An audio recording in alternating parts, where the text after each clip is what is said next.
আজি আমাৰ বিশিষ্ট অতিথি হিচাপে আমাৰ ইয়াত উপস্থিত হৈছে আমাৰ সকলোৰে মৰমৰ শিল্পী জনালে লগতে জয়ন্ত ছাৰৰ অফিচে মোক জনালে যে আমাৰ এটা ডায়ালিচিছ ইউনিট আহিছে ডিষ্ট্ৰিক্টৰ ভিতৰত এটা গতিকে ইয়াত আমাৰ প্ৰত্যেকটো অঞ্চলতে অনুষ্ঠানটোৰ প্ৰয়োজন আছে কিন্তু যদি তুমি ইচ্ছা কৰা তাত ৰাখিব পাৰা তেতিয়া মই এক আশাৰতে ক'লো যে ছাৰ আপুনি কাকো নিদিব সেইটো মই আমাৰ নাজিৰালৈ আনিম আৰু নাজিৰাত দিয়ক গতিকে প্ৰথম আৰম্ভণিতে মই আমাৰ জইণ্ট ডিৰেক্টৰ ছাৰ প্ৰমুখ্যে আগৰ কেইবাজনো জইণ্ট ডিৰেক্টৰ ৰিটায়াৰ হৈ গ'ল তেখেতসকলৰ প্ৰমুখ্যে বৰ্তমান আমাৰ জইণ্ট ডিৰেক্টৰ ডাঙৰ ফোন কৰিলোঁ সি মোক নধৰিলে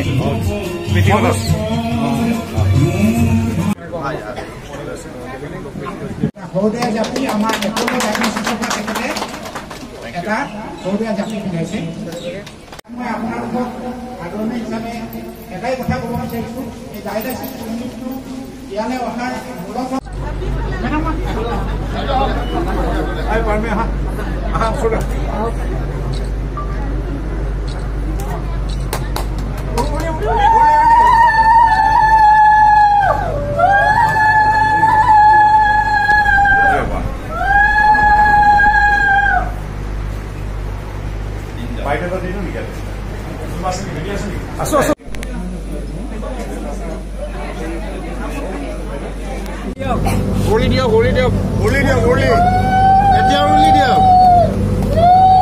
নতুন সংযোজন হ'ল আমাৰ ডায়ালিচিছ মেচিন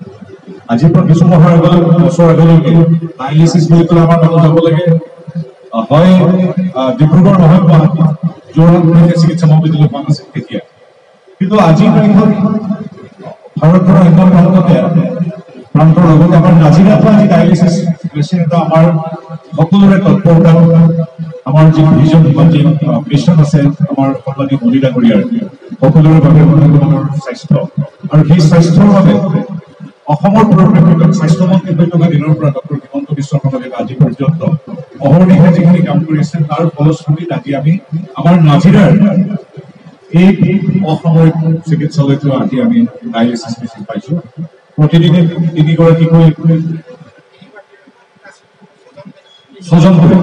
তিনিগৰাকীকৈ দুটা চিফ্টত 6গৰাকীকৈ আমাৰ ডায়ালিচিছ ৰোগী ইয়াত চিকিৎসা কৰা হ'ব এইটো কম কথা নহয় আগে আমি দূৰলৈ দৌৰিব লাগিছিল আজি এই চিকিৎসা আমাৰ পদূলিত পাইছোঁ ঘৰৰ চোতালত পাইছোঁ গতিকে মই এগৰাকী মন্ত্ৰী বা ৰাজনৈতিক মন্ত্ৰী হিচাপে নহয় এগৰাকী সাধাৰণ আমাৰ যোৰহাট লোকসভা তথা শিৱসাগৰ জিলাৰ উন্নয়নমূলক কামৰ সৈতে মুখ্যমন্ত্ৰী ডক্টৰ হিমন্ত বিশ্ব শৰ্মাদেৱৰ প্ৰতিনিধি হিচাপে কাম কৰি আছো কিছু সময়ৰ আগতে আমাৰ গড়মূৰৰ পৰা যিটো লাকোৱালৈকে পথ আছিল সেই পথটো আমাৰ এটা ঐতিহাসিক গড় যিটো খুব মেৰামতিৰ বাবে প্ৰয়োজন হৈ আছিল কিছু সময়ৰ আগতে মুখ্যমন্ত্ৰীৰ সৈতে কথা পাতি তাত 15 দিনৰ ভিতৰতে যাতে মেৰামতি হয় যিদৰে আমাৰ সুশান্ত বৰগোহাঁই ডাঙৰীয়া আৰু যোগেন মোহন ডাঙৰীয়াদেৱে ইতিমধ্যে আমাক জনাই আহিছে তেখেতসকলৰ তৎপৰতাত আমি ইতিমধ্যে অভিযন্তাসকলৰ লগত তালৈ গৈ আমি সিদ্ধান্ত লৈ ঘোষণা কৰিছোঁ মুখ্যমন্ত্ৰীৰ আহ্বান মৰ্মে এতিয়া ঠিক সেইদৰে আজি আন এটা উন্নয়নমূলক কাম অসম তথা কেন্দ্ৰীয় চৰকাৰৰ সহযোগত আজি আমাৰ এই গোটেই মহকুমাটোৰ আটাইতকৈ গুৰুত্বপূৰ্ণ যিখন অসামৰিক চিকিৎসা মহাবিদ্যালয় কৰ্মশ্ৰী হিতেশ্বৰ শইকীয়া নাজিৰা অসামৰিক চিকিৎসালয়ত আজি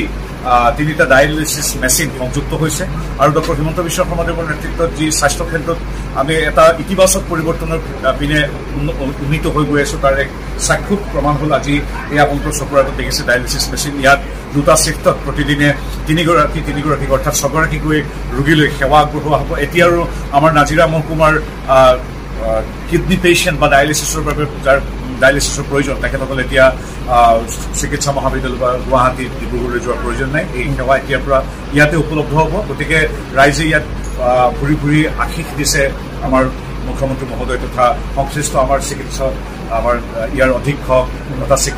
বৰ্তমানৰ আমাৰ স্বাস্থ্যমন্ত্ৰী দেৱলৈকে গতিকে ময়ো আমাৰ ইয়াৰ অধীক্ষক গগৈ ডাঙৰীয়া আমাৰ শ্ৰীযুত মাখন কলিতা ডাঙৰীয়া তথা টীম শিৱসাগৰক আমি ধন্যবাদ আৰু অভিনন্দন জনাইছো আৰু এইটো প্ৰাৰ্থনা কৰিছো ৰাজহুৱাভাৱে কৈছো যাতে এই বিছনাকেইখন এই মেচিনকেইটা খুব কমকৈ ব্যৱহাৰ হয় অৰ্থাৎ মই ঈশ্বৰক প্ৰাৰ্থনা জনাইছো পুৰাতাৰ প্ৰাৰ্থনা জনাইছো যাতে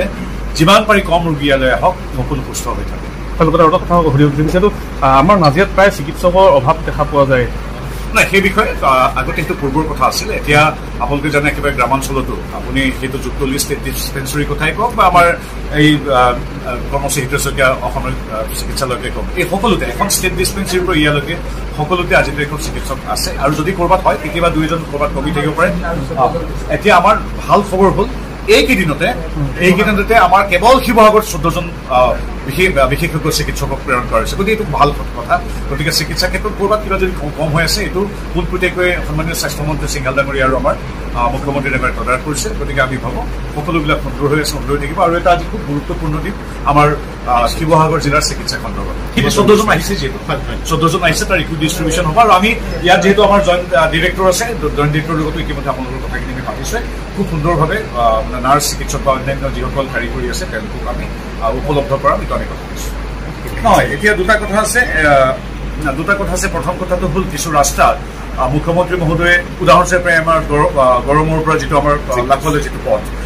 উদাহৰণস্বৰূপে সেইটো এটা ঐতিহ্যমণ্ডিত পথ মুখ্যমন্ত্ৰীয়ে বিচাৰে যে সেই পথটো অসমৰ অধীনত বহল হওক আৰু সুশোভিত সুসজ্জিত হওক আৰু অলপ ওখ কৰা হওক কিন্তু তাৰ সেইটোতো এটা বহু ব্যয়বহুল প্ৰক্ৰিয়া তেনেধৰণে যিদৰে আমি এতিয়া আমাৰ ঘূৰালিটো নিৰ্মাণ কৰি আছোঁ তেনেকৈ ধৰণে প্ৰত্যেকটো ৰাস্তাই হ'ব কিন্তু সেই বহুত ভাল হোৱাৰ অপেক্ষাৰ আগত যাতে তৎকালীনভাৱে অতি মানে আধুনিক কৌশল প্ৰয়োগ কৰি যাতে মেৰামতিও কৰিব পৰা হয় এটা নতুন ৰাস্তাৰ দৰে তাৰ প্ৰক্ৰিয়া ইতিমধ্যে আৰম্ভ কৰিছোঁ আজি 15 দিনৰ পিছতে আমাৰ লাখো আৰু গড়মূৰ পথটো সম্পূৰ্ণ হ'ব আৰু ধুদুৱালিৰ কামটো চলি আছে দেখিছে আৰু বাকী মই কাকো দুখ নিদিওঁ কিবিলাক কাৰণত এইবিলাক পিছুৱাই থাকে কিন্তু ৰাজনৈতিক কথা নাপাতো ইয়াত এতিয়া পলম হৈছে ধুদুৱালি আমি জানো তাত নকওঁ মোৰ যিজন স্থানীয় জ্যেষ্ঠ ভাতৃ তেওঁৰ তৎপৰতাৰ প্ৰয়োজন কেৱলতো মুখ্যমন্ত্ৰীসকলে কৰি নিদিয়ে যিখিনি হৈছে সকলো মুখ্যমন্ত্ৰীৰ কাৰণে হৈছে গতিকে স্থানীয় বিধায়ক বা সাংসদগৰাকীৰো কৰণীয় কৰ্তব্য থাকে